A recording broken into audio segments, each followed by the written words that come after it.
आज पूरे देश में एक फिल्म की चर्चा है। उस फिल्म के माध्यम से जरा थोड़ी देर के लिए अपने दिल पे हाथ रखिए। 700 साल के बाद एक फिल्म बनानी पड़ी। उस फिल्म के माध्यम से आपको पता चला कि 1990 में क्या हुआ था। यह हमारे लिए शर्म की बात है। इसलिए जो भाई अभी मॉडरेशन कर रहे थे, उन्होंने जिंदा कौमों की बात की। एक स्वार्थी लालची समाज कभी सच बोलता नहीं है। उसे लगता है सच बोलने से मेरे स्वार्थ कुछ उनको नफा नुकसान हो जाएगा। और यही बीमारी ने सनातनी हिंदू समाज की हालत कर दी है कि एक फिल्म का इंतजार था हमें। उस फिल्म के माध्यम से हमारे अंदर चेतना जागी है कि कश्मीर में 1990 में इस्लामिक जिहादी आतंकवादी कश्मीरी मुसलमान ने क्या किया। वो सब जिंदा है, किसी का भाई, किसी की बहन, किसी की बेटी। मेरी पत्रकारिता का जीवन उसी समय का है। आज जो फिल्म के माध्यम से देख रहे हैं, इस पूरी फिल्म के अंदर उस जो घटनाएं हुई हैं उसका 1% है, क्योंकि फिल्म के अंदर बहुत सारी चीजें नहीं ली जा सकती। यह बड़ा काम किया है विवेक अग्निहोत्री ने। अगर यह समाज फिल्मों के माध्यम से ही जागृत होना चाहता है तो फिर फिल्में कश्मीर फाइल तक नहीं रुकनी चाहिए, फिर गोधरा फाइल भी बननी चाहिए। नरसिम्हा राव ने एक कानून बनाया, इसलिए संसद में लोग चुप बैठे रहे। मेरा आज भी मानना यह है, समाज को सच बताने के लिए भीड़ की जरूरत नहीं होती है। इस 135 करोड़ में से 10-15 लोग निकल जाएं तो इतनी भीड़ इकट्ठी हो जाती है। लोग आपको सुनने आते हैं। इसलिए मैंने शुरू में कहा कि सबको पता है कि जिसे आपने बुलाया है इतने कम समय में, न मैं आपको एक कप चाय पिला सकता हूं, न मैं कोई टेलीफोन कर सकता हूं, मेरी हैसियत ही नहीं है। फिर कौन सी ऐसी बात है कि इतने कम नोटिस पे इतने वृद्ध लोग यहां मौजूद हैं। इसलिए कि आप झूठ सुनते सुनते थक गए हैं। आप इस बीमारी का इलाज जानना चाहते हैं।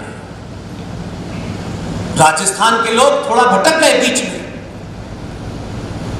गुजरात के लोगों ने उस बीमारी को पहले बीमारी समझा कि यह बीमारी है, और फिर उस बीमारी का इलाज कैसे करें उसके लिए डॉक्टर चुन लिया।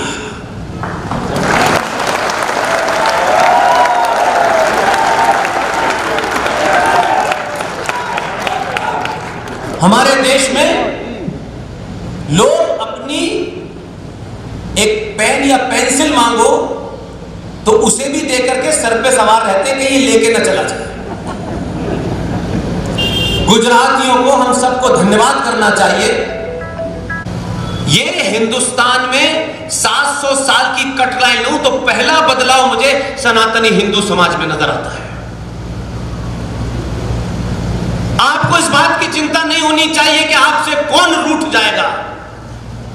आपको किसी का दिल नहीं जीतना है।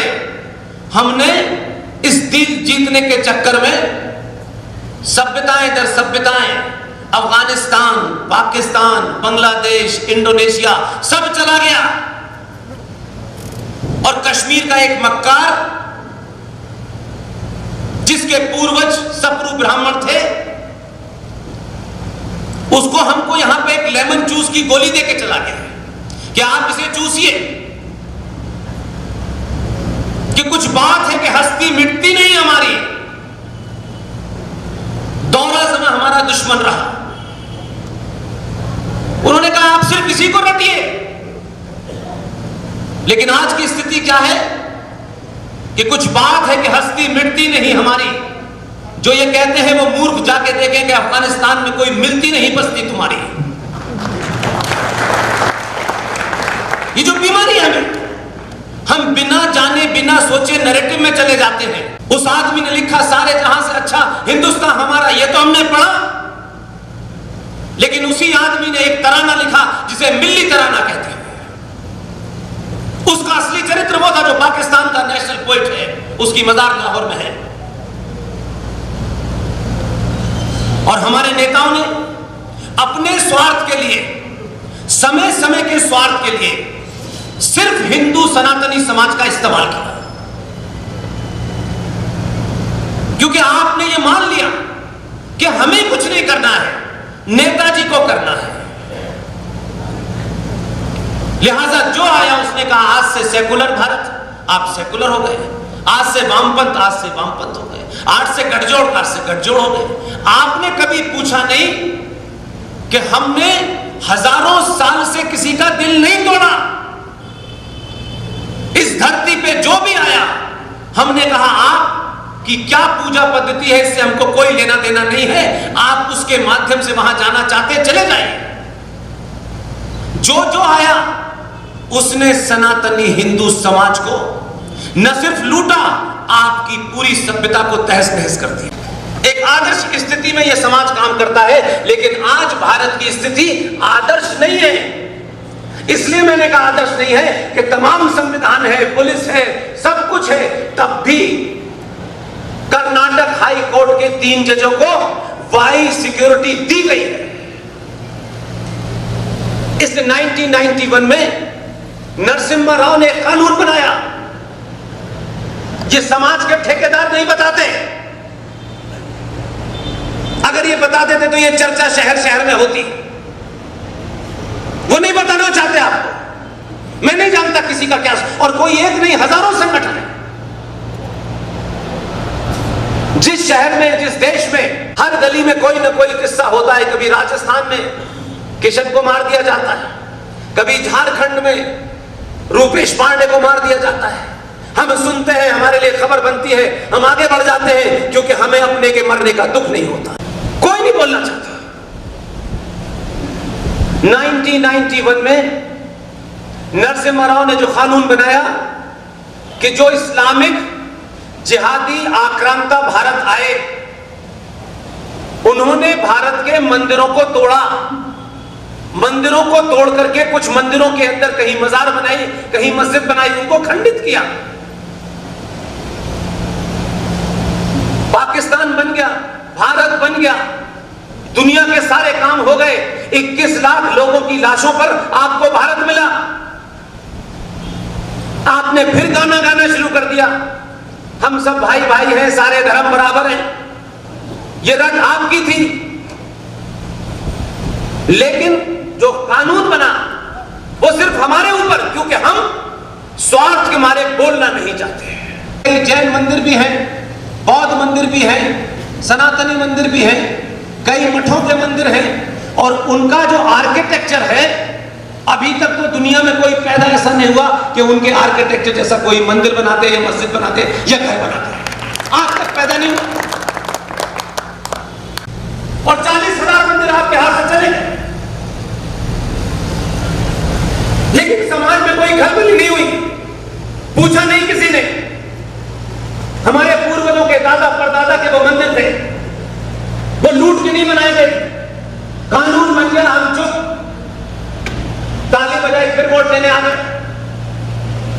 मुद्दे जानबूझ के रखे गए हैं।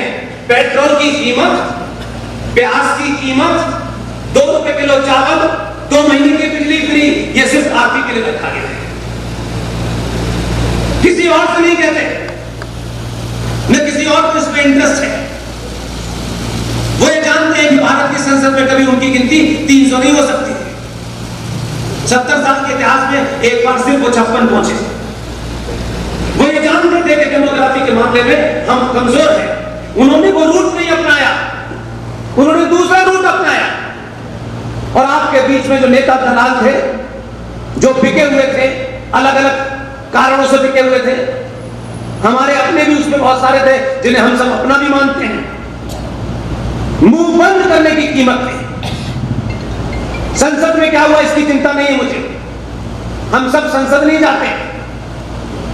एक जिंदा समाज अपने बीच में से ऐसे बहादुरों को चुनता है कि अगर वो वहां नहीं रोक सकता था, उसकी ताकत नहीं थी, तो ऐसी सभाएं करके लोगों को पता तो देता कि तुम्हारी इतिहास को भूल जाइए, इतिहास में जानने से क्या है। इसलिए काशी के अंदर नंदी के सामने जो बाबा विश्वनाथ की मूर्ति थी, जो बाबा विश्वनाथ थे उसको हटा करके वहां मस्जिद नाम का एक कचरा रख दिया गया। और हमसे क्या कहा गया कि अब आप कोर्स में पढ़िए, सेकुलरिज्म को पढ़िए और वो बातें भूल जाइए। इसलिए ज्ञान व्यापी मस्जिद इस भारत के अंदर सेकुलरिज्म का एक स्तंभ बनाया गया कि this is the statue of the secularism. और आप कहते हैं कि आपकी नस्लों को कुछ पता नहीं, क्योंकि आपने बताया नहीं। दुनिया के इतिहास में कोई राष्ट्र इससे कमजोर नहीं होता है कि उस पर किसी ने कितने सालों तक राज किया। राज इस बात से कमजोर होता है कि आप जब तथाकथित तौर पर आजादी भी हो जाती है तब भी आप गुलामों का इतिहास पढ़ते हैं और उन्हें महान बनाते हैं, अकबर को महान बनाते हैं।